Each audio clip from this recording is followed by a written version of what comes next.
ভারতের ঝাড়খণ্ড রাজ্যে সরকারি চাকরির নিয়োগ পরীক্ষার অনিয়ম, প্রশ্ন ফাঁস ও অস্বচ্ছতার অভিযোগে শিক্ষার্থী ও চাকরি প্রার্থীদের ক্ষোভ দীর্ঘদিনের। এসব বিতর্কিত নিয়োগ প্রক্রিয়া বাতিল ও সংস্কারের দাবিতে গেল ২৫ জুলাই আন্দোলনে নামে শিক্ষার্থীসহ জেনজিরা। পুলিশি হামলার মুখেও আন্দোলন অব্যাহত রাখে তারা।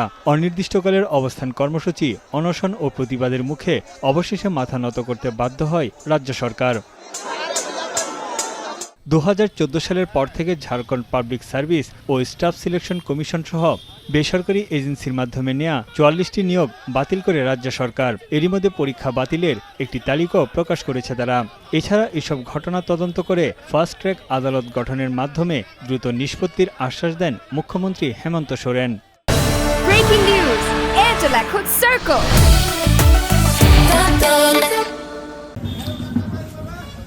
দাবি মেনে নেয় ২৬ দিন ধরে চলা আন্দোলন স্থগিত করে রাজ্য সরকারকে ২ মাসের সময় বেঁধে দিয়েছে শিক্ষার্থীরা। এর মধ্যে সরকার প্রতিশ্রুতি পূরণ না করলে নতুন করে আন্দোলনে নামার হুঁশিয়ারি দিয়েছে তারা।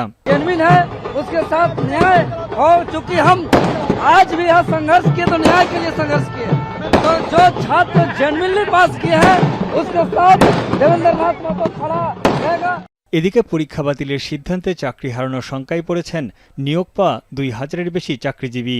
এর প্রতিবাদে পাল্টা বিক্ষোভ ও অবস্থান কর্মসূচি পালন করছে তারা। সরকারকে অবিলম্বে এই হঠকারী সিদ্ধান্ত থেকে সরে আসার দাবি তাদের। কোনোরকম তদন্ত ছাড়াই রাজ্য সরকার এমন সিদ্ধান্ত নিয়েছে বলেও অভিযোগ বিক্ষোভকারীদের। हम लोग की सालों की मेहनत सरकार ने मिनटों में खत्म कर दिया। हमारी क्या गलती थी? जो अपनी मेहनत अपने संघर्ष से चयन चुनकर आए हैं उनके साथ अन्याय नहीं होना चाहिए और नहीं होने देंगे। এদিকে বেকারত্ব ও নিয়োগ পরীক্ষায় অনিয়মের অভিযোগে চলা আন্দোলনে AK-47 দিয়ে পুলিশের গুলি চালানোর প্রতিবাদে বিক্ষোভে ফের উত্তাল বিহারের পাটনা। বুধবার রাজ্য ভবন ঘেরাও করতে গেলে পুলিশের সঙ্গে ব্যাপক সংঘর্ষ হয়। এক পর্যায়ে আন্দোলনকারীদের লাঠিপেটা ও জলকামান নিক্ষেপ করে আইনশৃঙ্খলা বাহিনী। আটক করা হয় রাজ্যের বিধানসভার বিরোধী নেতা তেজস্বী যাদব সহ বেশ কয়েকজনকে। তানভীর জনি, এখন বিশ্ব।